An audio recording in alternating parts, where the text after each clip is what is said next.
The microphone. Under the lights, speaking of facts, double the price, yeah. Under the lights, we covering sports, whatever you like, yeah. Home runs in the park, touchdowns in the end zone. Knockouts in the ring, buzzer beater for the win, go hard or go home. Find out who you are when you under the lights. That pressure made a star, right there. Under the lights, you looking for the best, tune in to Under the Lights. Yeah, yeah, Under the Lights. Yeah. Welcome back to Under the Lights. We are your host. I'm Big Mike, and that's my guy, Jordan. What's up, boy? Talk to me, man.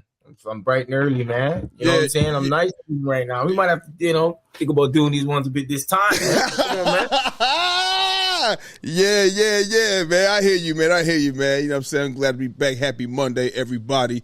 You know what I mean? We had some good preseason football going on. You know what I mean? So that just means football season is only a few weeks away.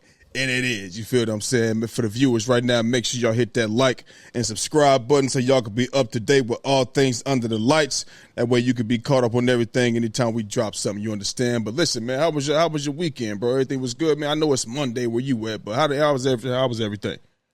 I mean, it was all right, man. I mean, Ellen had her party, had her little birthday party for her birthday coming up soon. So that was good, and she was happy with that. I'm doing mine probably at the crib, like with her. So I'm just preparing for that moment, on Thursdays, trying to get things sorted and get things organized. And that's pretty much it with my kids' games, with my youth dem. Did well with the youth dem. Business is growing. So, you know what I'm saying? I'm trying to be one of the best developers out here in Australia, if not the world, bro. So You can. You can. You know what I mean? Tell them anytime, listen, you trying to get a facility, just tell them Big Mike, man. Tell them Big Mike, man. They open that motherfucker up for you. Get you in there with all the kids, all the shit you need, you know what I mean? And everything will be good, bro. You know what I mean? It's all good, man. Try it sometime. You might be shocked. America, no problem. Huh? When I come to America, no problem. When I come to America, yeah. How you feeling? What you dealing with? Chilling, bro. You know what I mean? Cool, laid back weekend with the fam. Niggas had a barbecue and shit over Unc's crib. Shit, man. Just laid back, bro. Watching football. You know what I mean? Preseason. My Eagles got a dub on Thursday night. You know what I'm saying? So, yeah, man. The Browns got a dub. Go ahead. Crazy about the Eagles. I think the Eagles is going to come out here to Australia for a game, if I'm not mistaken, 2026. Oh, yeah? Yeah. I need to look into that. I need to look into that. Yeah. You know what I mean? They're going to have, I think 2 games, if I'm not mistaken. In the same year? I'm not sure if it's in the same year, but 100% there's a game in 2026. Well, I hope 100%. Well, I hope they got a better field than they had last year. The first game in Brazil, that field was fucked up. So I hope they got a better field. That's Brazil. We talking about because Australia has AFL, which is that footy, and they have big stadiums, big pitches. All I'm saying is that it wasn't in America where them fields was a little better at. Brazil didn't do us no good. Them fields was fucked up. You know what I mean? So hopefully they better out there at all. I mean, Brazil, you going to Brazil, it's a bit. I'm not saying that all Brazil has some nice fields. Don't get me wrong, but I know what you're saying. But in Australia, remember, Australia has their own football, and they have their thing is just as big, bro. All right, their thing is just as big. Like I've been to the game, they get 80,000 people. You know what I'm saying? The pitch is immaculate because they put their money into that. So when they're bringing a team out there, they're going to want to make sure everything's perfect so people keep coming out here. Yeah. You know what I'm saying? Yeah. Yeah. It should be all right. It should be safe. Yeah. Everything should be cool, man. You know what I'm saying? Man, focus on the damn show, man. What's wrong with you? What's going on, my nigga? Yo. Listen, I got a distraction going on over here. You go, okay? It's a great distraction, you know what I mean? But goddamn, that's where my eyes is over here. She be doing that shit on purpose, man. Man, calm down before you get this man a heart attack, bro. You know what I mean? I be trying to focus right here, man. You know what I'm gonna do? I'm gonna put some shit up right here to where I can't even see what walk past. You know what I mean? Over here, nothing. You know what I mean? Because I be trying to focus and shit. She take my attention away. When we interview in the 1v1 guys, you gonna be focusing on Wifey? Nah. I'm gonna tell her don't come out here because my eyes gonna go over there. Don't come out here at all. Don't come out here at all. Don't get whatever you need. Go ahead and get it. Don't come out here. I need to be focused. I need to focus when Pedro and Monique come on here, man. Shit. But anyway, man, listen. NFL preseason football was this weekend, you know what I mean? And the main thing that everybody was focused on, you know what I'm saying, was Shedeur Sanders, you know what I'm saying? Even though he was the 5th round, 144th pick, all eyes on him like he's the number 1 overall pick, like he's Cam Ward, you know what I mean? I wonder why they doing that, you know what I'm saying? If he ain't what people think he's supposed to be, you know what I'm saying? But either way, you know what I'm saying, it is what it is. They went out there and they got a dub in Shedeur Sanders and the Cleveland Browns' first preseason game of the 2025 NFL season. Went out there and got a dub 30-10. Excuse me, I'm over here burping and shit. 30-10, man. You know what I mean? Shedeur Sanders looked pretty good. You know what I mean? 1-0 on the NFL preseason, and hopefully there's more wins to come for the Cleveland Browns, being that they did only win 3 games last year. You feel what I'm saying? But they went out there, got a dub over the Panthers. I know Bryce Young and them started, you know what I mean? He didn't finish the game and nothing like that. Shedeur played 3 quarters. You know, obviously you're going to leave Shedeur Sanders in there a little longer to see what he can do. Plus you had Dylan Gabriel, who's questionable. You know, Joe Flacco's not going to play. And Kenny Pickett's questionable, so he got majority of the time. But, you know what I mean? Like I said, man, I don't know who all watched the game. If you watched the game, just got a question. How impressive was Shedeur Sanders in his first NFL game? Listen, it's preseason, but still, it's an NFL game for them because they got some shit to prove. You feel what I'm saying? I like how he played. He was impressive for me. That was a good game, even if he was a number 1 overall pick. That was a good game. 14 of 23 for 138 yards and 2 touchdowns. You know what I mean? 2 touchdown drives at that, and with 106.8 quarterback rating. I mean, he looked good, bro. He looked like Shedeur. He was poised as always, because he's never rushed, he's never rattled in the pocket. We remember this guy got sacked. So I think in the 2 years he got sacked over 90 times, you know what I'm saying, at Colorado. In the 2 years combined. First year was like 50-something or something like that, and then, you know, it was more after that. But the moral is he was poised in the pocket as always, confident. He was locked in from the moment he walked into the stadium. He had his headphones on. He telling people, I don't even want to sign autographs. I'm getting ready for a game. It's not a good look. So he ain't there. He know the spotlight is on him. He know the spotlight is on him, but he's been doing this for a while. The spotlight does not rattle him. Okay, he's locked in. He was communicating just how he always does and has been since we seen him playing quarterback. He's been like this. You feel what I'm saying? So, luckily, that's not the offensive line that's going to be out there. Luckily, that's not the offensive line that's going to be out there protecting him this season. You know what I mean? He got sacked twice, but he was able to show that he was able to evade the pressure, extend plays, you know, like improvise and shit like that. Did he have some missed throws? Yeah, he did. Everybody does. But some of those were throws that he threw away because nobody was open. And keep in mind, like, those guys that was out there for the Cleveland Browns catching passes, they're not even going to be on the team. Okay, you know, I know they're trying to make the team, but it's just not enough roster spots for them. You feel me? A lot of those guys going to be on the practice squad or on another team somewhere in another city somewhere. And if he gets the opportunity to start or to play in the season, those guys not going to be out there. It's going to be Jerry Jeudy. It's going to be Cedric Tillman, David Njoku. It's going to be Deontay Johnson. And they got a young guy, Harold Fannin from Bowling Green. He is nice, bro. He's a tight end. He's elusive. He can run routes. He can catch. He's fast. He can make you miss. He can do all that. So if he get an opportunity, that's another weapon for him, for Shedeur Sanders. You know what I mean? So when you put the necessary pieces around a guy like Shedeur, somebody who is a great decision maker, somebody who has the will to win, who can make all the throws on the field, and who's not afraid to get in your face and communicate with you about something or whatever the case may be, you're gonna have a good future. You can thrive off something like that. You know what I mean? So I was impressed with his performance. He did pretty good. You know what I mean? And hopefully he can get better. I think he'll only get better. I don't think hopefully. I think he will. He will most definitely get better. And at the end of the day, sooner or later, the Cleveland Brown organization is going to have to come to the realization that Shedeur Sanders is the future of the quarterback position in Cleveland. You know what I mean? So I think he did good. I think he's only going to get better. Yeah, I mean, from watching, you know, especially from watching every pass attempt, every rush attempt, everything that he was doing in the game, it was a good game for a rookie to come in, especially not getting first team reps the whole time, like I was telling you the other day. So to come in there and, You know what I'm saying? To see his presence in the pocket, I think that's important. I think a lot of things, you know, and you want to see him, how he's adjusting lines, how he's doing certain things, and reading the defense. I think those things is really important as a rookie. And for him, you know, you've seen that he can make plays still. I mean, we all knew that he could probably make plays, but it's good to see him do that, you know, with the situation that they put him in. Yeah. Right. So, you know, he's done well, man. He's done well from, you know, the 3 drives that he had, you know, all led to points. Right? He had two obviously the 2 touchdowns, and he had one that was a field goal, if I'm not mistaken. And they gave him 3 quarters. Yeah, 3 quarters. They gave him 3 quarters. Yep. So my thing is now is what are they going to do with the other quarterbacks? You know what I'm saying? Are they going to give them 3 quarters?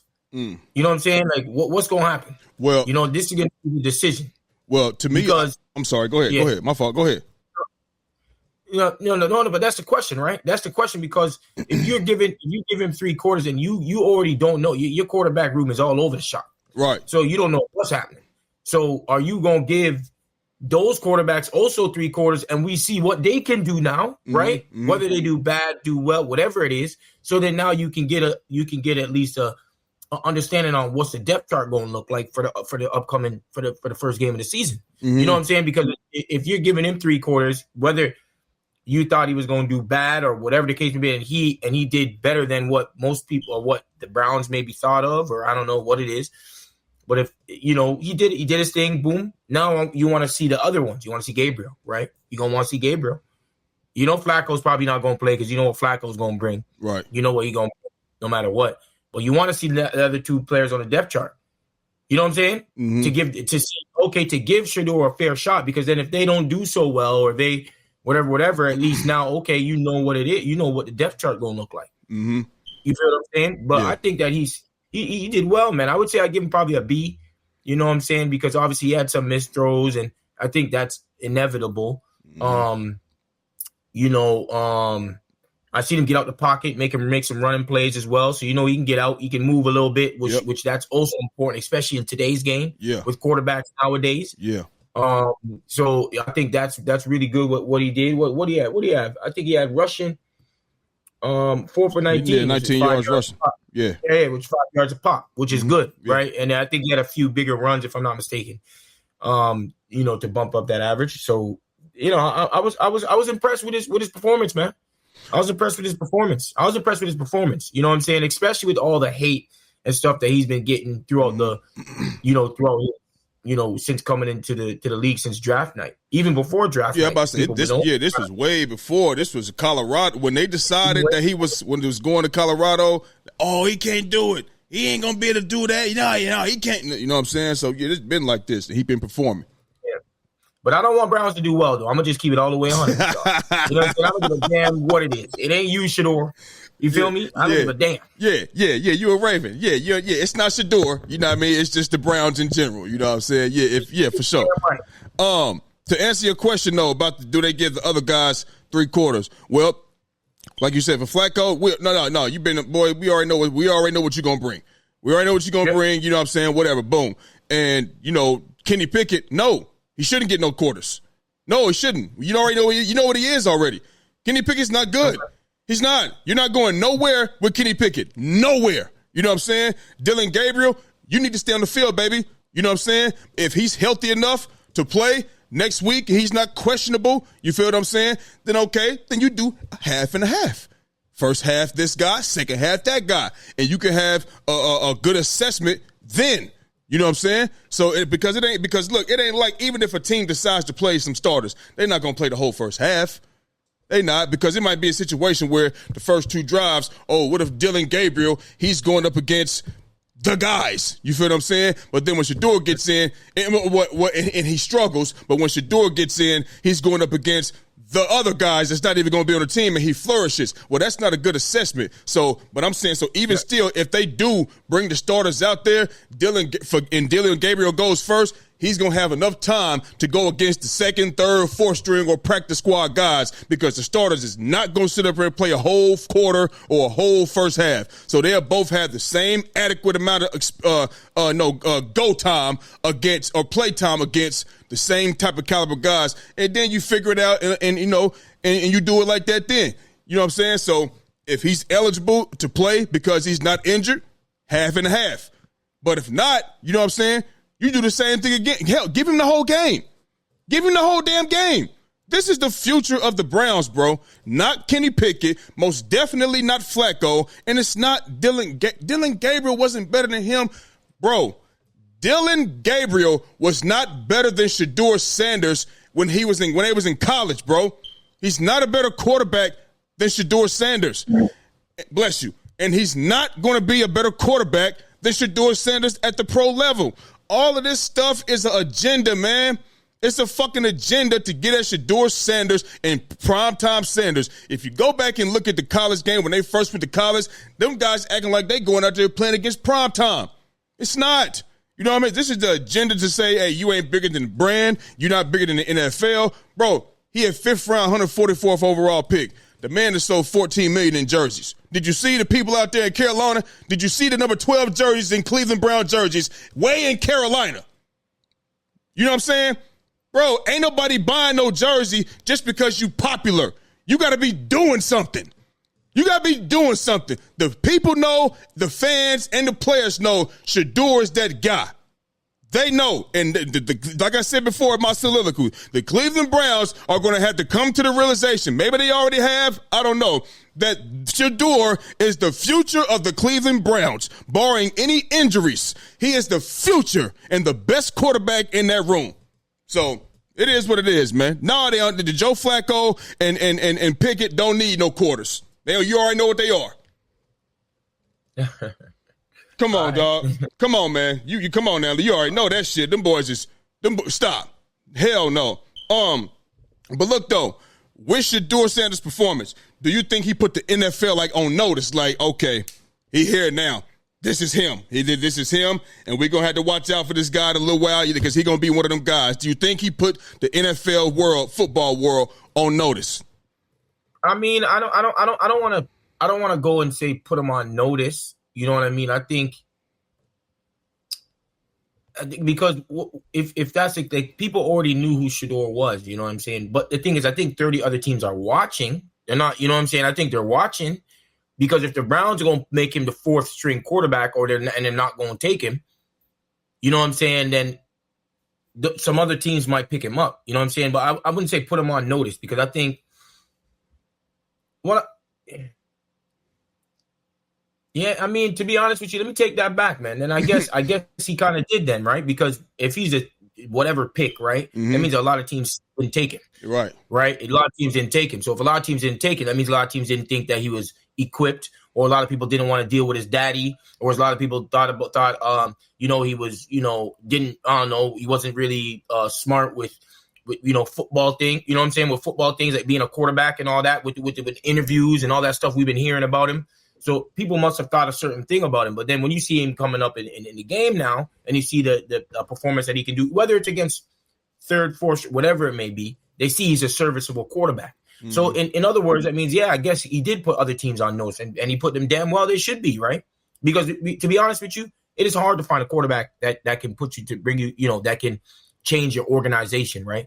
There's not many generational quarterbacks that just come out and it don't happen that way, bro. You feel what I'm saying? We don't know if he's going to be generational. I don't want to go there and act like he's going to be generational. But it's hard to find a good quarterback. You feel what I'm saying? And if he's showing that he can be serviceable, then you're damn right.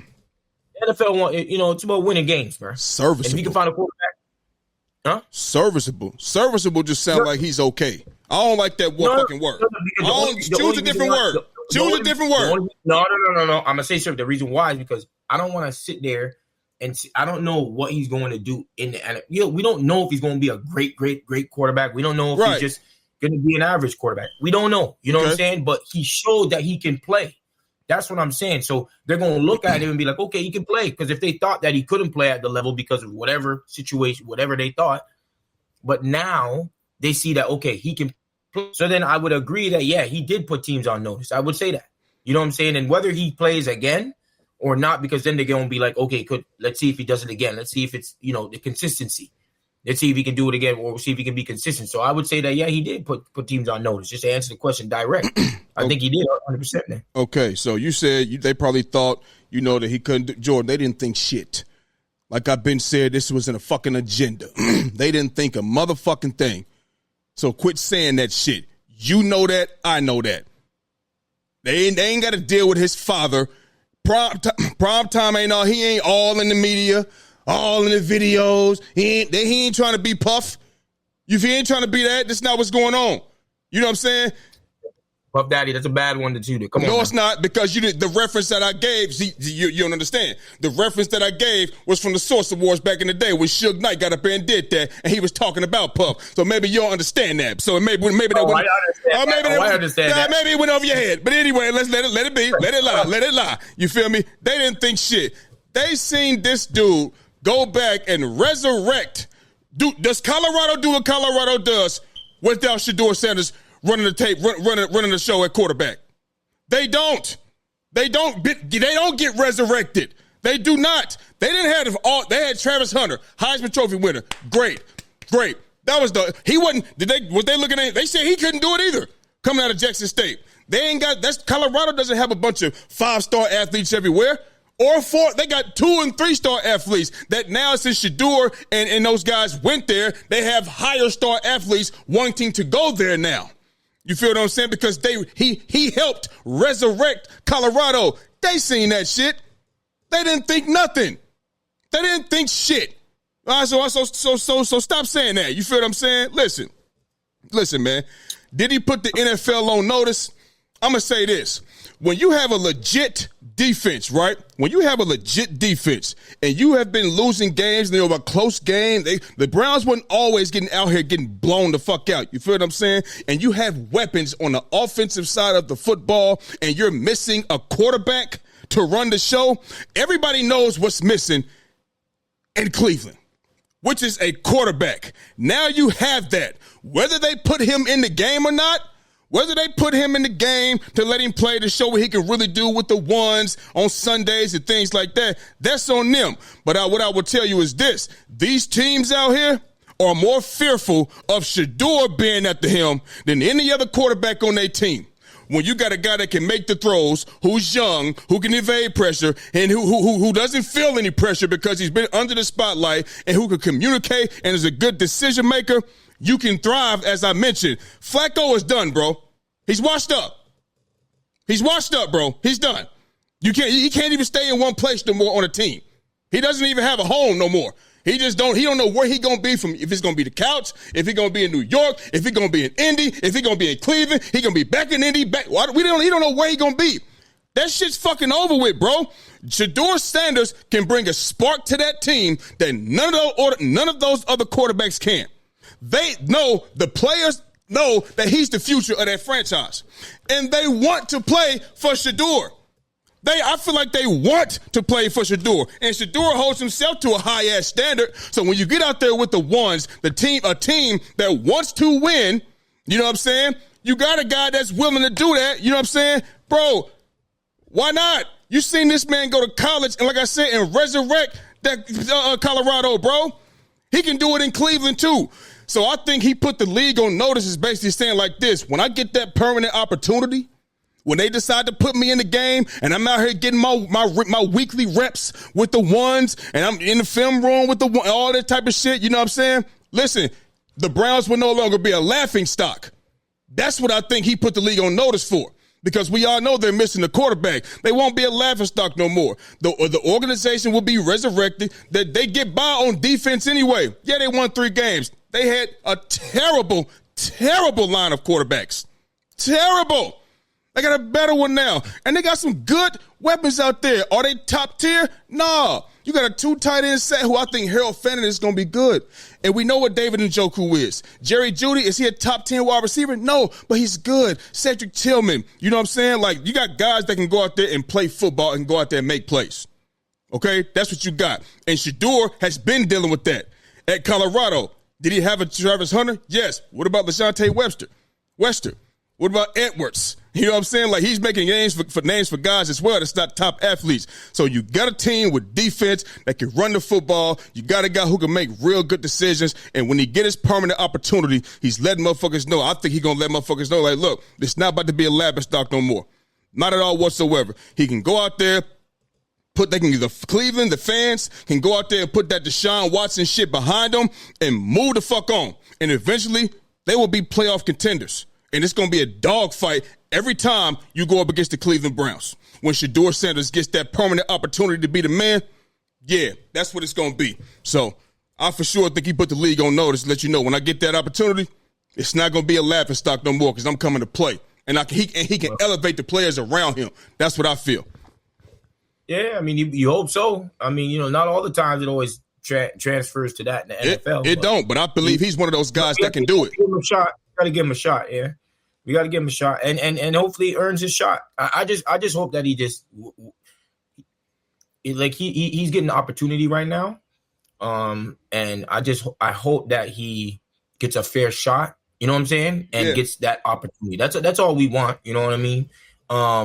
That's all we want. And to be honest with you, if he outplays those other players, then he should be the quarterback for the future of that team. And to be honest with you, Big Mike, I don't mind if he even doesn't start off. If Flacco starts and he, you know, learns a bit from him like some other great quarterbacks. I don't think that's a bad thing either, though, bro. I don't think that's a bad thing either. You know what I'm saying? Where you're you know what I'm saying? Like, don't think like that's a bad thing, though. It's not a negative thing.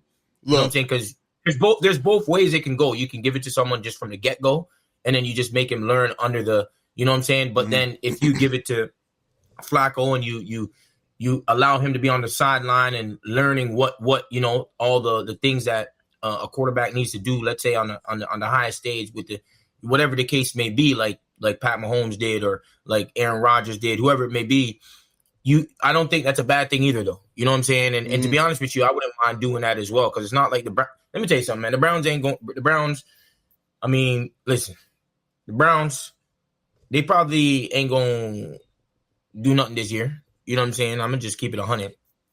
So let's just ease him into being that quarterback, bro, for the future. I don't mind doing that either.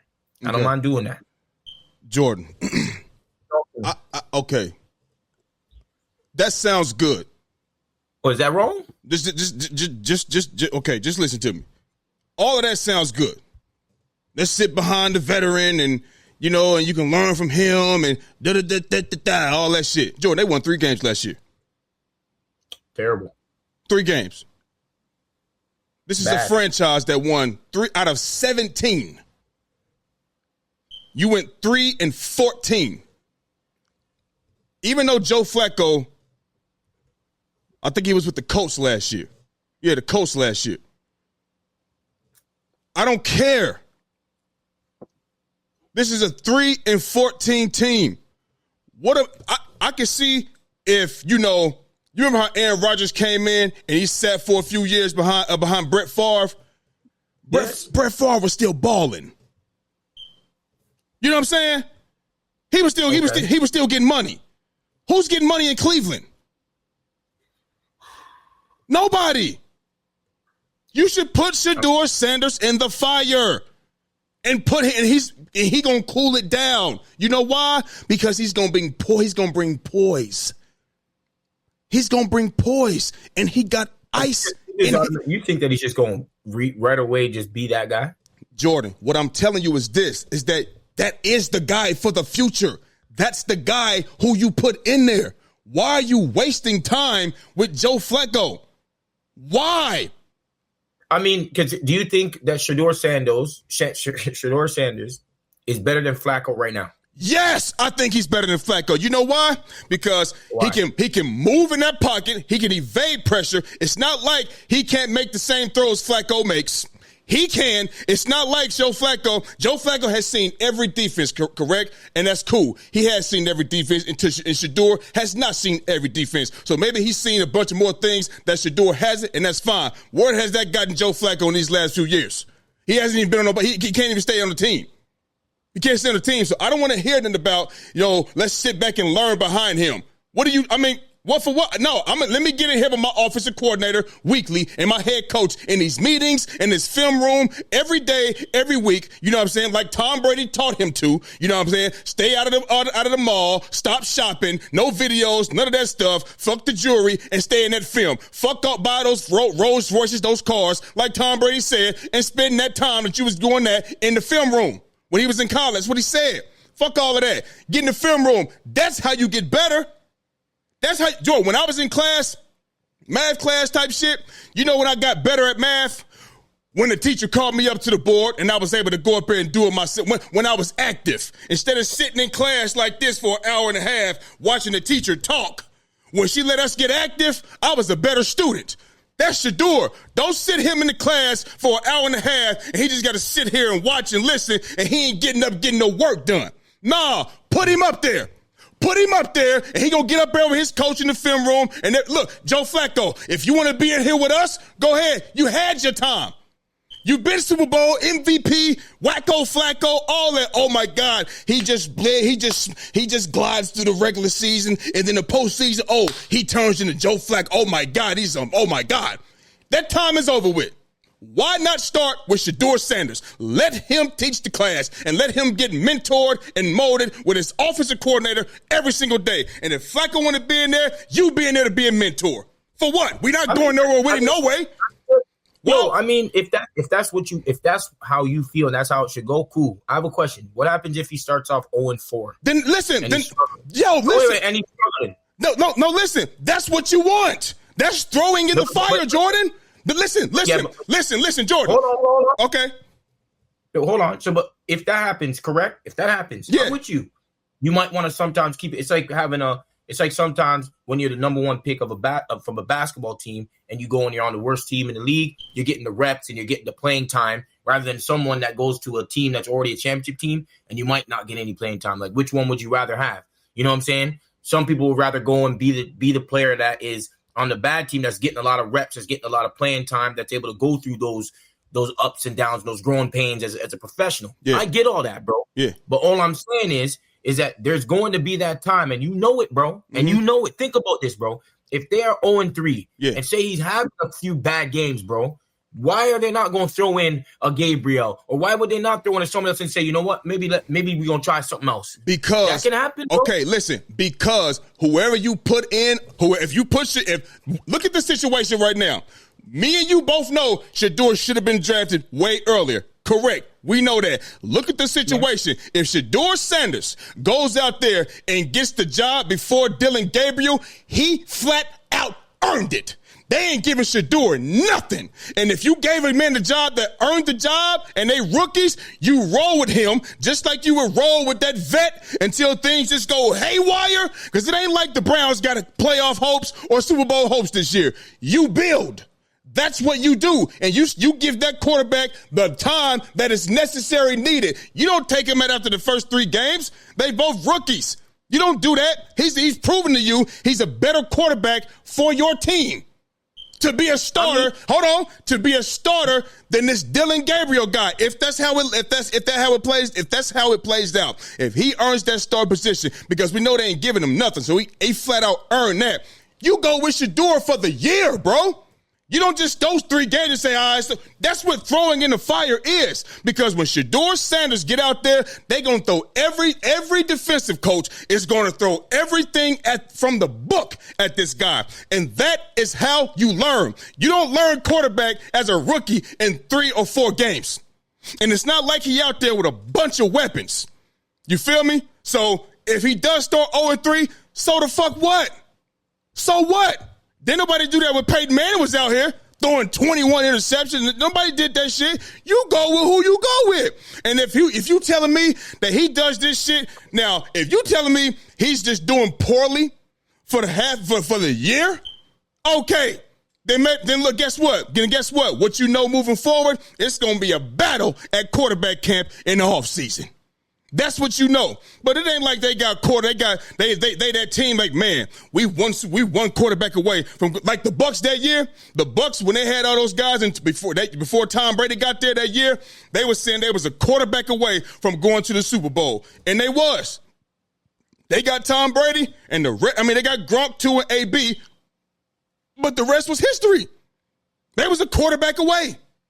That's not Cleveland Browns, bro. So I'm not about to take him out of the game after 3 if they started 0-3. I'm not doing that. Absolutely not.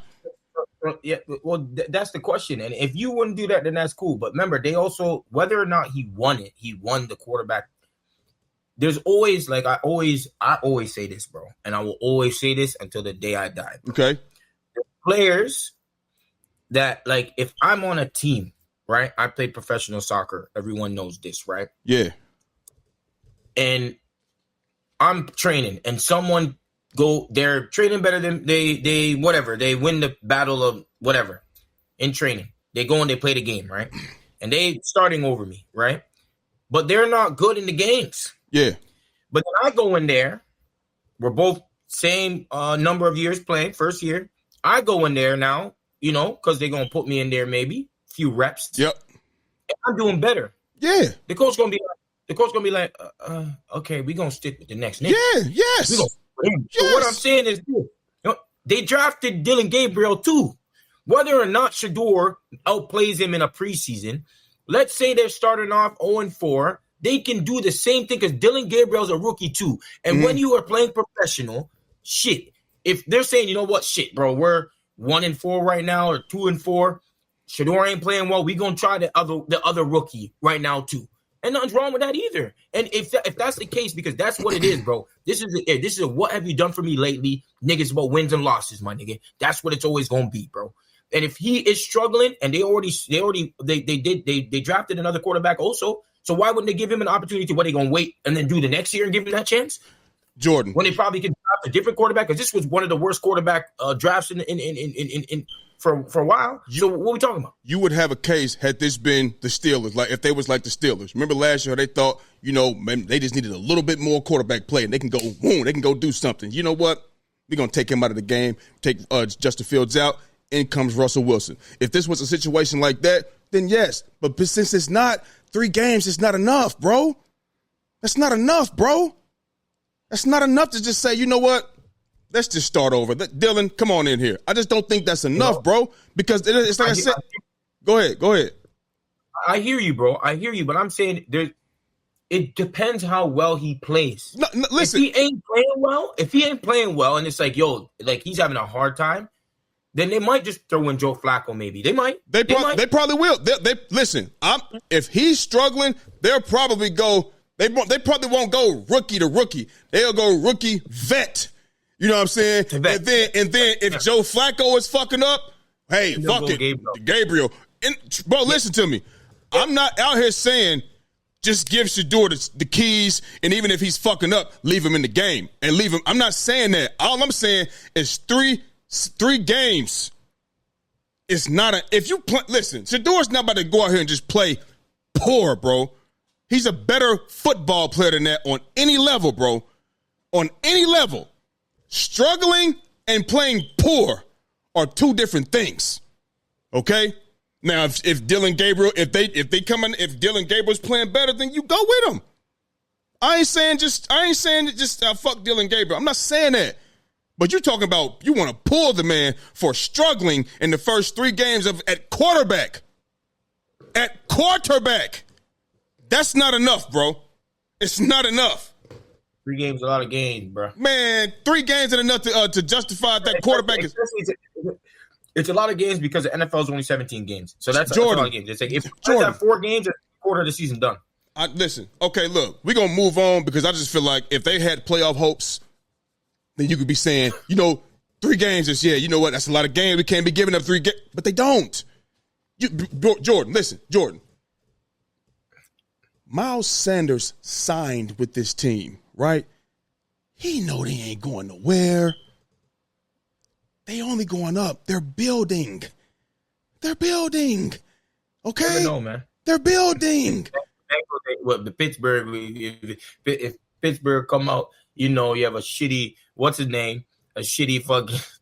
Shitty Rodgers, and they coming out and getting no W's. The Bengals might not make the playoffs, so who knows how Cleveland might. Hey, listen, man.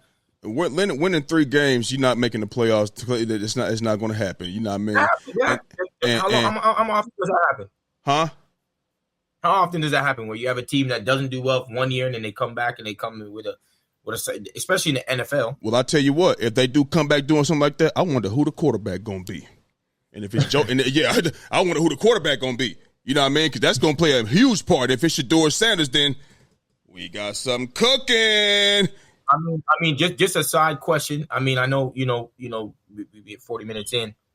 If there's a team that wasn't so good last season, what team do you think that is that's going to go make that jump? I think you were talking about New England. Yeah, is going to make that jump. Oh yeah, yeah, absolutely, yes. Okay. Well, that's all you had. Yo, absolutely. Yeah. Oh, yeah. Mike Vrabel will be in for Coach of the Year. He's going to be up for that.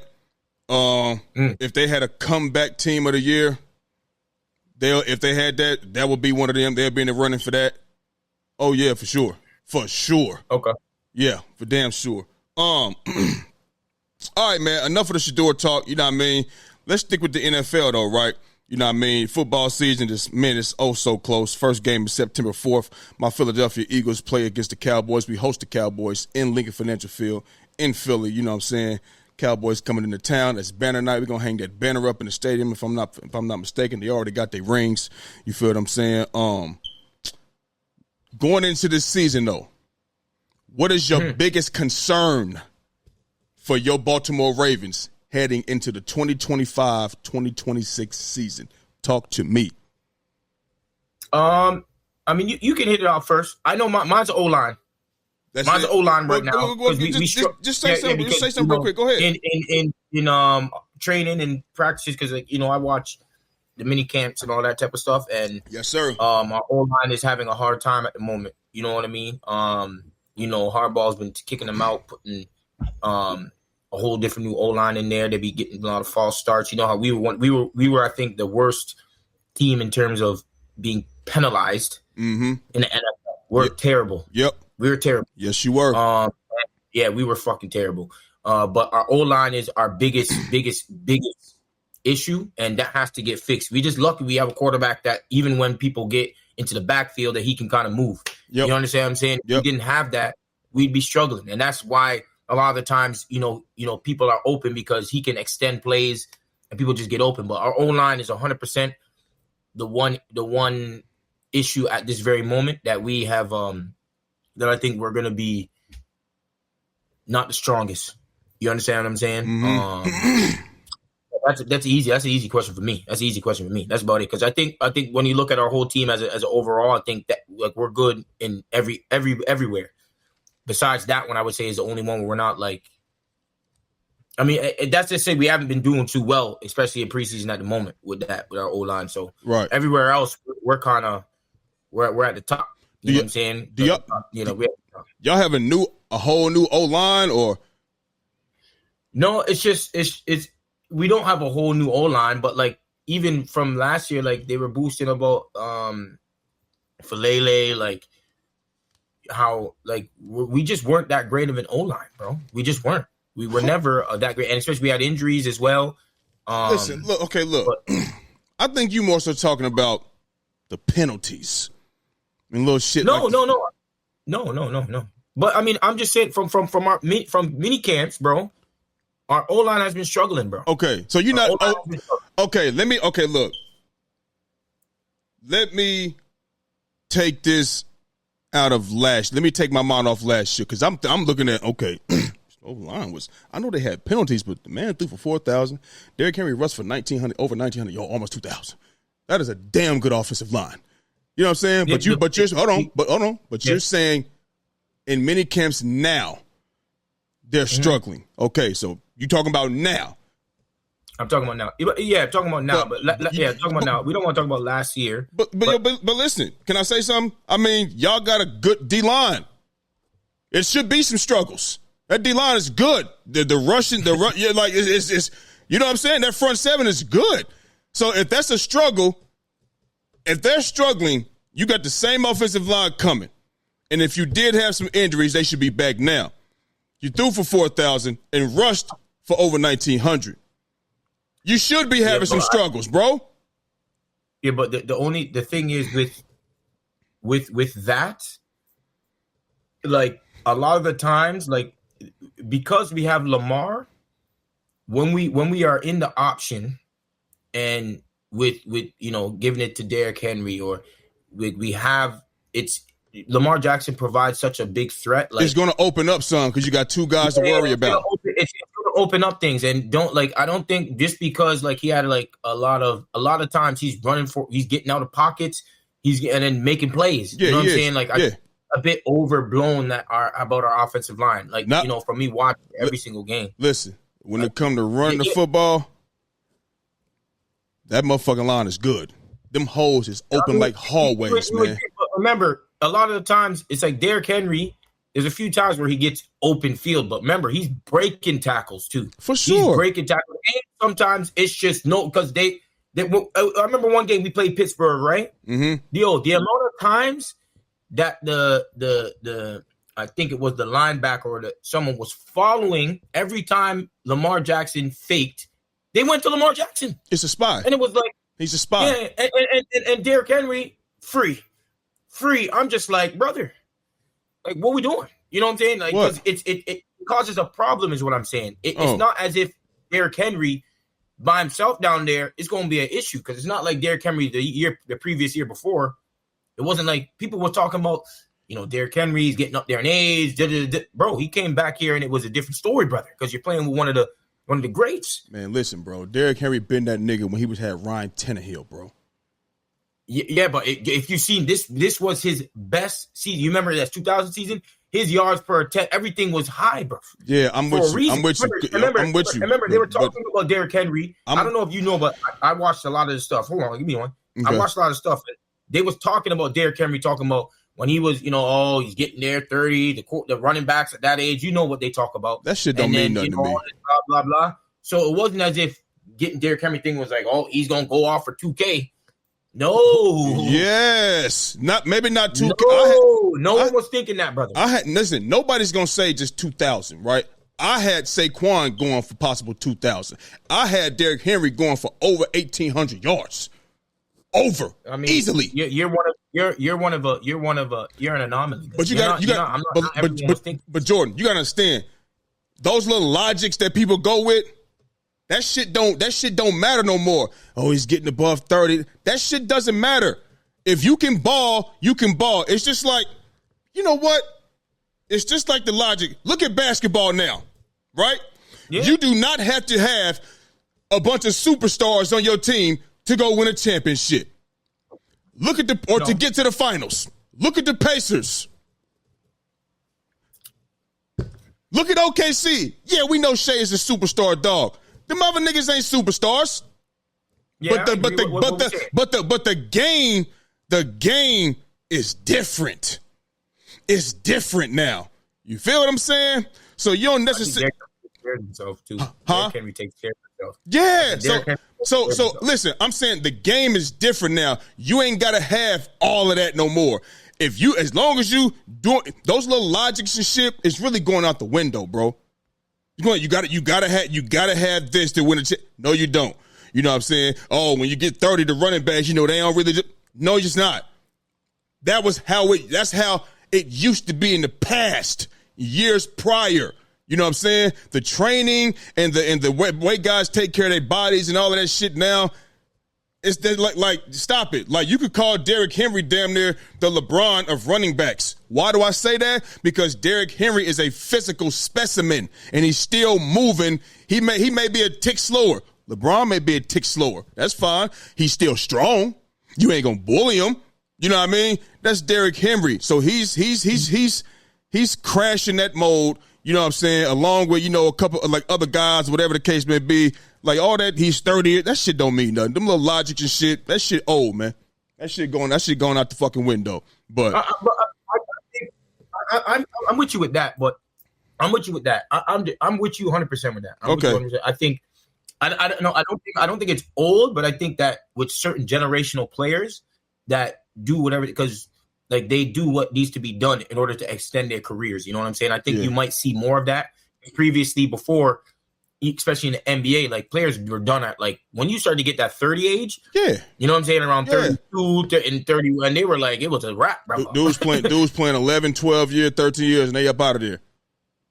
Out of there. Like now that we see like the KDs, the LeBrons, the Stephs, even the James Harden to an extent, to those type of players. I think it's rare, but like I think those guys are different types of a class. You know what I'm saying? In terms of, because I think longevity, and I know we might be coming out. I think longevity.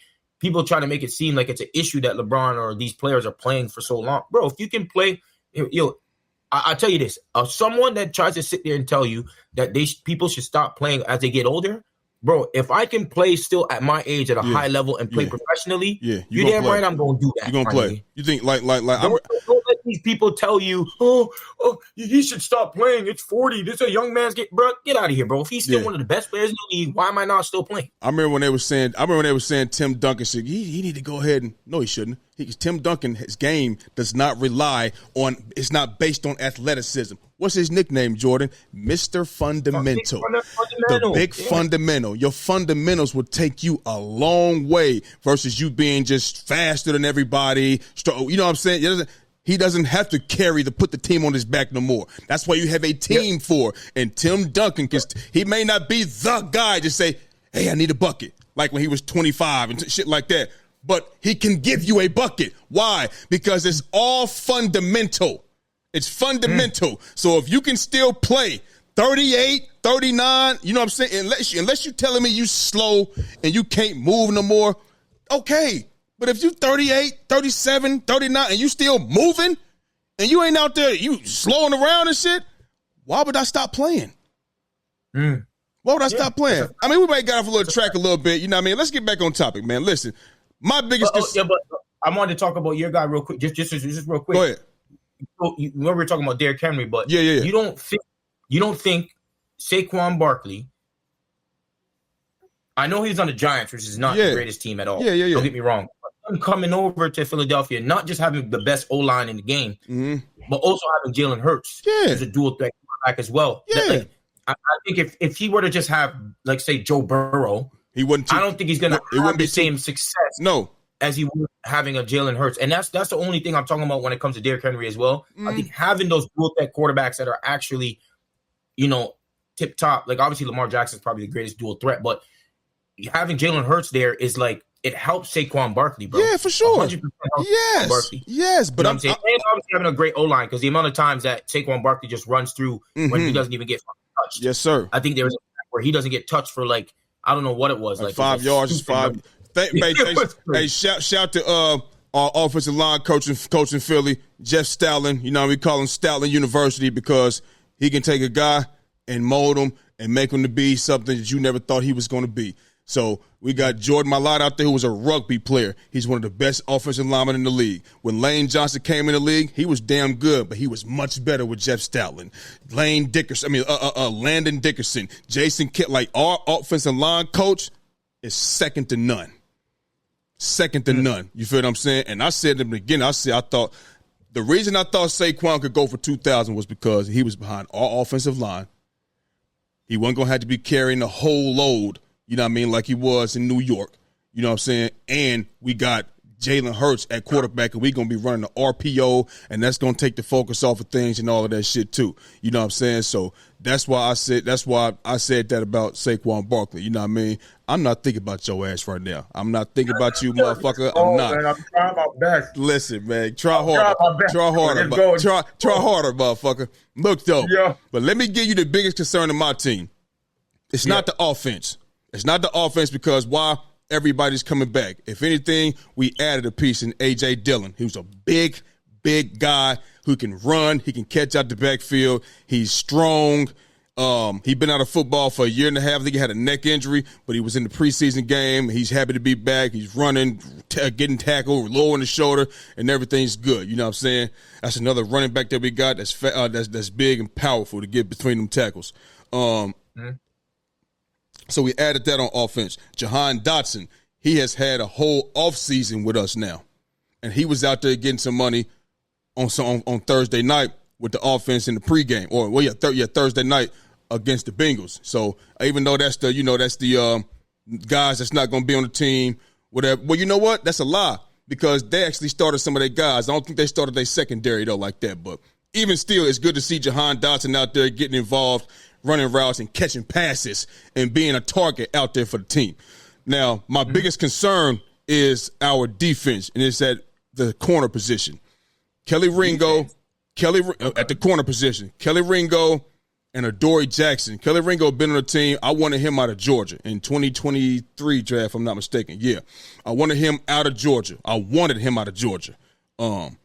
And I wanted Nolan Smith that same year, if I'm not mistaken. Yeah, that same year. But Kelly Ringo, anytime he used to get in the game, you know, whether it was, you know, in the regular season, whether it was, you know, somebody got nicked up or, you know, somebody, like I said, somebody got nicked up or you had to fill in for somebody. The game was over. We was beating their ass and you got in and got some money and got some TikTok time.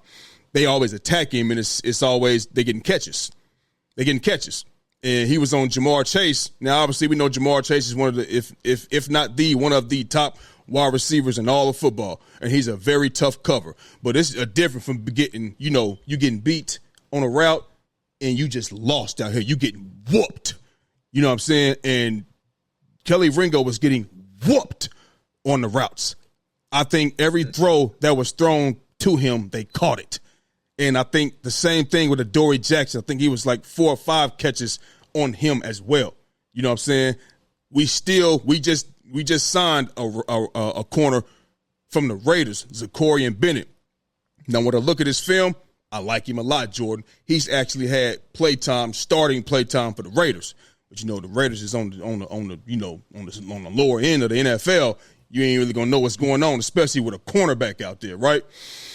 So I looked at his film, and I like him. I love him a lot. I love his footwork. I love his patience. I love his eyes. I love his hands. I love his the way he break on the ball. I love his ability to be able to stick with wide receivers, and he has a very, very extremely high percentage when passes are. A low percentage when passes are thrown his way. You know what I'm saying? Very, very high. You feel me? So when you are confident in who you got, you ain't still bringing guys in at that position at this time, 3 weeks away from the season.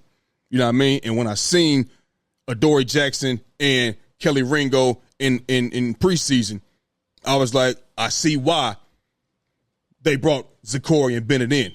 And me personally, from what I seen on the film, the game film from Zachorian Bennett versus the game film last year and this preseason from Kelly Ringo and what I seen from Adoree Jackson, I'm only going by what I seen. If he come in doing what he's doing on film with the Raiders, he will be the starting cornerback because he plays much better than them and has better coverage skills than them. Kelly Ringo was getting fucked up, bro. Like this was, you know, it wasn't competitive. It was Shaq against Chris Dudley, nigga. Bounce, bounce, bump, dunk on. Get off me. That's what it was. It was easy. It wasn't like, ooh, he just this one little technique. No. He had nothing coming. And you ain't going to see Jamar Chase every week. I get that. But the way he look out there, technique and all of that, I always used to say, he just need more reps. Well, he been getting all the reps in training camp. Him and Adoree Jackson. And he been getting the number 1 reps. And you out here getting fucking fried like ghetto chicken. Extra crispy. That's my biggest concern coming into the season is the cornerback spot. That's where we will miss Darius Slay. Right there. And we talk about our safety, a rookie safety, Andrew Makuba. He's a good safety out of Texas. But he ain't been practicing. He hasn't been practicing because he got a shoulder injury. And I don't know how close he is to returning, but when you don't practice on our defense with Vic Fangio, who's old school, you do not play. This ain't Little League. Vic Fangio, old school. And I'll be watching the training camp videos too. I'll be watching the other team. I type in Ravens training camp, Eagles training camp, interviews. I want to see what everybody got to say so we can stay up on our shit. Vic Fangio don't give a fuck about none of that, boy. Come in and play, and he tell it like it is. If you're doing good, he'll say so. If you're struggling, he gonna say it. He gonna put you out there, bro. Mm-hmm. So that's my biggest concern going into the 2025 season is that the cornerback position on the other side of Kenyon Mitchell, which is now Zacharian Bennett, Kelly Ringo, and Adoree Jackson. And I'm hoping Zacharian Bennett gets the job because, I mean, Kelly Ringo had all the reps, bro. All of them. And you know. So that's my biggest concern, man. Moving on. Before we get up out of here, bro, you know Travis Hunter got busy this weekend as well. Travis Hunter got busy this weekend. The Jags, he didn't get a whole bunch of reps and stuff. I think he only played like one series or two, or whatever the case may be. You know what I'm saying? So it wasn't a whole lot of film tape to be going off of. You know what I mean? But he did an interview and he was talking up on the Up and Adams show. You know what I'm saying? And I'm gonna go ahead and let you hear what he had to say, and I'll get a question after that. Here we go. Travis Hunter.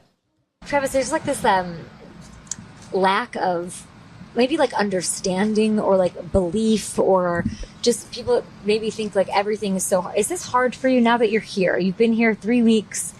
How hard is what you're doing out there? It's not hard at all, if I'm being honest. I have the first off day that we had, and I came back and did both sides. That's the only thing that got to me. But after that, I've been good. Have you gotten tired at all? Nah. Like I said, like after the first off day, I got a little tired. I didn't do what I needed to do during that off day, but I bounced back the next day, so I was good. I understand what I got to do, and for the people that say I can't do it or it's just hard, it's just hard on your body, I just let them talk, and I just go out there and continue to be myself. So that's Travis Hunter, you know what I mean, on the Up and Adams show, you know what I'm saying, giving us, they asked him questions, he's giving them his thoughts, and he said it's not hard. It's not hard at all, you know what I mean, he's not really tired. You heard him, he said one day he didn't do what he was supposed to do, and when he got back, you know what I'm saying, boom. Well, in the NFL, you can't make those mistakes. You can't have a day when you're not supposed to, you don't do what you're supposed to do because somebody come in there and have your ass the next day on that fucking football field. You feel what I'm saying? But he said he was good after that, you know what I mean? And, he basically wanted to just do what he do. Keep on going out there, beat Travis Hunter, don't worry about what people got to say. But the question is, do you think he can sustain playing both sides of the ball in the NFL? Talk to me. You want me to go? Man, look, bro. I want to hear what you about to say, bro. It's just hard for me to say he's going to do it all season, okay? And when I say all season, I'm talking about how he did it like in Colorado. You played a whole offensive drive, and then you got commercial, and then you come back out there and you play DB all up and down the field. And you do that for 17 regular season games against grown-ass men. If he's going to do it, one of the sides of the football, bro, is going to have to be lower. Because Travis Hunter struggled with bigger, stronger receivers in college. He did. And he did. Those receivers in the NFL are strong, grown-ass men that can and will be able to manhandle a guy who doesn't bring that type of strength. You can have the flexibility, you can have the agility, you can have the speed and all of that. But Jordan, what happens when a Bugatti runs into a fucking Oldsmobile? A Chrysler, old Chrysler. It's going to get fucked up. So can he do it all season long? Yeah. If he plays less than half of the defensive snaps he played in college, I don't think he's going to be able to do that, bro. I just don't think he's going to be. I don't think he's going to be able to go out there and put up Heisman Trophy, numbers and shit like he did in college. His first week, he gonna see TT from Arizona, who was cooking his ass. Huh? After that, it's Jamar Chase and T. Higgins and Isavas. You know what I'm saying? They gonna be there. You know what I mean? He got Cooper Kupp, and obviously he's at the cornerback 2 position. Well, Jordan, cornerback 2, that's just the other side. That's not you on the bench. That's not like you QB2 and you waiting for the Q. No, you got corner, CB1, CB2. So if he's going to be CB2 and they're going to keep him like that, he's going to see Cooper Kupp. He's going to see, Jackson Smith and Jigma. He's going to see the Chiefs come to town, Devontae Adams, Puka Nacua. Yeah, he going to see these dogs out here. And you about to do this shit all season, bro? The only way he's going to be able to, I think he should play all of offense. All of it. And just sprinkle him in some on defense somewhere. Nickel. Don't have this man out here trying to be a number 1, number 2 corner and playing all the snaps. I just don't think it's going to be. I don't think he's going to be able to do it. I think I'm not saying he's not talented. I'm not saying he's dynamic. I'm talking about just the wear and tear on the body. That's all I'm saying. Wear and tear. That's all I'm saying, bro. That's it. I can have a Jeep truck that's built for off-road. But if my tires ain't right from all the wear and tear of me driving through the mud, driving through the rocks and all of that shit, when you try to get up that hill, your tires just gonna be spinning and you ain't going nowhere. Eventually, you're gonna have to get some time off of them feet, off of them wheels, them tires, and put some new tires on. Well, you can't put no new tires on, goddammit, if every play you out there. This the NFL, bro.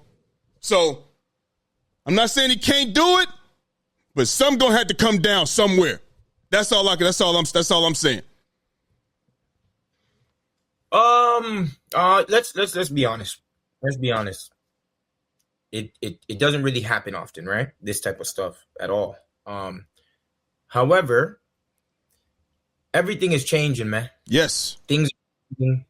You see the Wembys, you see these unicorn people that can do crazy things now. And I'm not going to put it past him.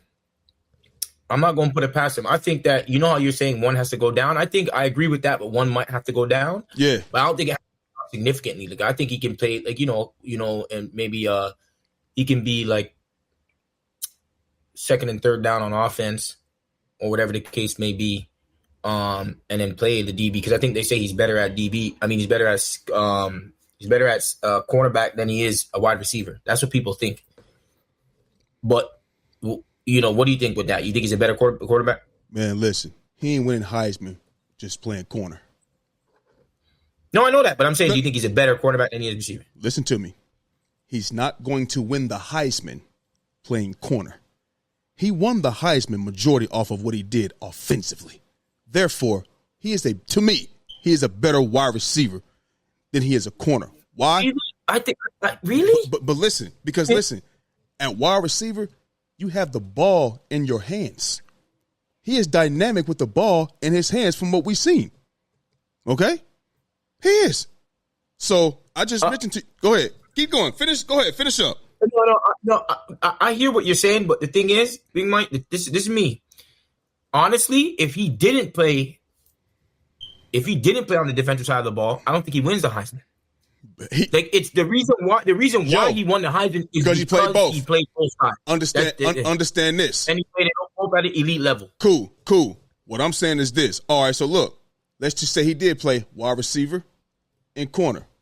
Who's going to get what position will he get more recognition for? I don't know. Is he a hawk as a corner? Can he, because he probably has the best hands as a corner. I know he know how to get in that end zone from offense. I know that. Then he can be a red zone receiver too. Then that's offense. That's offense. No. I know. So what I'm saying is that what makes him so special is that I think that what I'm saying is this. You asked me what I think he's better at, so I'm saying offense. Yeah. You're right. You said that's what I did ask. So what I'm saying is, I think you can put him in for certain downs. Yeah. Like he can be in series for offense. Yeah. But you can put him as like a third down and a second down receiver, whatever it is. Bro, listen. You can put him in certain situations. You know what I'm saying? Yeah. And then be a red zone threat at all times, and then be a corner. You know what I'm saying? So that's where. Well, listen. He should be on offense the whole time. Bro, this nigga was on defense for the whole drive at Colorado. No, bro, in the NFL, no. Bro, listen, all of that substituting and shit, nigga, you still got to run off the field. gotta run off the field. You know what I'm saying? Mm-hmm. Like all of that shit is tiring. What if you, bro? Have you you've been in the fucking football field? It's 53 yards wide. Imagine being tired. You got to run off the field. You're on the other side. That's just, bro. Listen, he can do it. It's not soccer, man. I know we run the most. So right? Yes, right. But it's not going to be the whole drive, man. It's not, dog. For the whole season. And listen, let's just say he was to do that. How long? Because you mentioned Wemby. Wemby playing offense and defense in basketball, that's natural. This nigga is playing two different sides of the ball. Defense in football is not defense in basketball, nigga. No, I know that. Not at all. I'm just saying freak athletes, and he's definitely a freak athlete. But hear what I'm saying. saying. He can do both. Yeah, but listen, a freak athlete, cool. He is that. But you talking about putting a lot of wear in. Did you see him, bro? Did you see him go make a tackle? And it was one, but I mean, he tried to hit him low. You know what I mean? Get off me. Let me stiff arm that little shit. You know what I mean? Bro, they're going, I'm telling you right now, bro, if I was the offensive coordinator, okay? And I'm got Travis Hunter and I got the Jags and he's over there. Jordan, we're running that way. You know why? Show me you can get off this block. Show me. Because my wide receiver can block. And I'm going to have somebody else over there too. We're going to come over there like an avalanche. I mean, that's what we're going to do. Like, yeah, he's the number one pick for a reason now. No, listen, number two, but number one pick for the Browns. I'm with you. You know what I'm saying? But all I'm saying is this. Ward, I know the Ward. All of that shit, that number one pick, that shit don't matter. You about to, Jordan, I never, listen to me carefully. I never said he couldn't, but it's going to have to come. I'm eager to see. You having some doubt now. I think you having some doubt. Look at you over there. I'm saying, no, I stand on what I said. It's going to have to come down. It's going to have to. You're not playing the whole motherfucking drive, bro, in the NFL on offense, and then playing the whole drive on NFL on defense for 17 weeks. And if you do that, how long is your career going to last? Because this sport right here is wear and tear. Because when everything we do is full speed. Football is full speed. You can't jog up no, nigga. It's full speed. You got to slow down on them knees. You got to, bro, stopping, starting, planting is full speed. And it's physical. So I just don't, how long would his career last doing that? You know what I'm saying? Do it, man. I think he's gonna do it, man. So how long do you think he'll last playing though? Listen. I think he'll do it, bro. The whole drive on defense. So what I think he's gonna be able to do it. So all year. I think he's gonna be able to do it. Hey, I don't know. For me, if I mean, of course, it's more of a physical sport, but like, you know, and there's I know obviously there's more running in soccer and all that, but I don't know if I think he can do it. I think he can do it. What's going to be crazy is what's going to be, I think, more important is as he's going, when he starts separating himself with one of them, I think eventually they're going to say, okay, do this. You know what I'm saying? I think that's what, especially as he gets older. I think so. Like if he's like becoming like maybe the best wide receiver, one of the top 3-4 wide receivers in the league, I think they're going to be, you know what? Let's just play you more on offense than defense, and that's going to like eventually he's going to stick more and do more. Just be that eventually. Well, if he still got the mindset that he has now, it was going to be a problem because he didn't want to play for nobody that wasn't going to play on both sides of the ball. You know what I mean? And I'm gonna tell you something. This is what bugs me even more, bro. What bugs me even more, you know what I'm saying? I'm eager to see if he can do it. Trust me. I'm eager to see. I think he got to come down some. You know what I mean? To do it. You know what I mean? If he does it, I'm going to clap him up. I'm going to cheer for him. I rooted for Travis. I rooted for them boys in Colorado. I want to see him do good against everybody against the Eagles, except the Eagles. You feel what I'm saying? But, I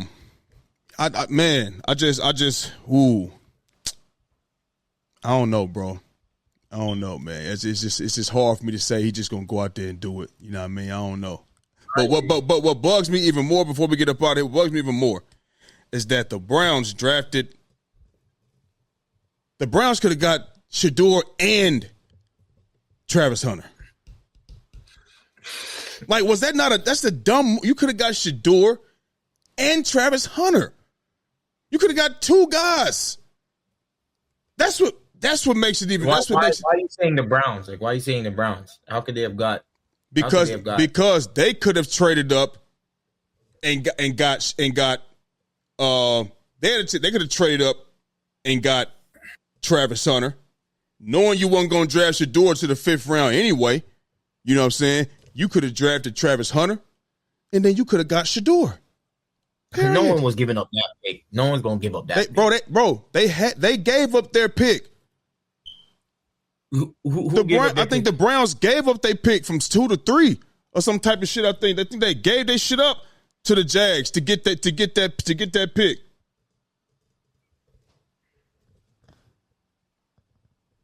Browns got the tight end. I don't see. Yeah, look. Jacksonville maybe could have took Shedeur. Right? Yeah, but listen, it's not like the pretty boy Prince over there. What'd you say? I mean, say what? I mean, what Jacksonville could have took Shedeur. No, listen. I mean, yeah, but they weren't going to do that. They just paid him $275 million. They weren't going to do that. I hear you. Yeah, so it might be one of some cases. It might be one. Yeah, but they weren't going to do it right then and there. If this was a year or two from now, they probably would. But now they won't, because they just paid him like previous to last season. But yeah, Jacksonville traded up to get the number 2 pick. So the Browns could have got Travis Hunter at number 2, and then you could have drafted Shedeur. You know what type of connect? That's a great connection, dog. That's a fabulous connection. They just be doing dumb shit, man. But I'm eager to see if he can do it, bro. But I just think if he does it, I would rather he can go all the offense, and then you know how you take some salt, you sprinkle a little bit, you know what I mean? Take a little bit of salt, sprinkle him on the defense somewhere, and like that. But the whole drive, and then come back out there and do it again? Nah, bro. Nah, man. It's something you're gonna have to take something from somewhere. You know what I mean? It's like you're gonna have to take something. You're gonna have to give up something. You know what I mean? In order to still be successful as he wants to be. You know what I mean? Like successful as he wants to be. It's cool to play both sides, but are you very successful in changing the game as the number 2 pick on your side or on whatever side of the ball you playing? Or maybe that's what he's going to do. He's going. Well, and you know how you said change the game. We're going to flip it and be like he wants to change the game and show people that you can do both at a high level. If he do, I ain't hating on him. Good job, my guy. You know what I'm saying? So we'll see if he gives up something. We'll see, because all eyes going to be on it as well. You know what I mean? So it is what it is, man. We're going to go ahead and get up out of here, man. Anything else on your mind, dog? But I mean, I mean, did you see your Slovenian son play the other day? I didn't see the game. You know, I didn't see the game, but I've seen him in that gym. You know, I know what his game is like. That's what I see is in that gym. Well, I see more and more videos in that. You should have seen the game. You see how we looking against Germany? He played against Germany. Listen, man. I didn't get to see it. I ain't got to see Luka hoop. I know what he doing. I know what he doing with that ball in his hand. I know what he do that. I'm like seeing that body in shape. That's what I want to see. I know he gonna go out there. I know his body can be in shape all he want, bro. If he ain't putting the effort defensively, don't matter how good his body is. Jordan, this is where me and you disconnected. Okay, because when your body is not intact, you don't have the energy to give that effort. He's never been a defensive guy to give effort anyway. Jordan, you are now you are with the greatest basketball player ever. And I believe that since he was with him, that's the reason he in that motherfucking gym. Why come he wasn't in the gym before that? I said, if you come out there to LA with LeBron James, the GOAT, and you don't get inspired to get in shape, being that man has been at the top peak position for 23 years, you don't want it at all. And what is he doing? In the gym. That's what I want. I ain't got to see him shoot. I ain't got to see him lay up. I ain't got to see him pass. I want to see that body right. And come late October, November, I want to see the Lakers start off real damn good. That's all I'm worried about. And I want my Sixers to be healthy. he's inspired by Steph Curry. All right, don't know, man. It was a nice show today. His favorite player is LeBron fucking James. You understand me? You know, I mean, being inspired by Steph, hey, that's good. Do your thing, baby. But his favorite player is LeBron. So let's leave that right there. You know what I mean? So listen, man, for the viewers, please hit that like and subscribe button. Thank y'all for stopping in today, checking me and my guy Jordan out on this beautiful Monday. I hope y'all have a great week. You know what I'm saying? Hope y'all all prosper. Stay away from all drama. You know what I'm saying? And keep your head above water. That's our show for the day, and we gone. Under the lights, speaking of facts, double the price, yeah.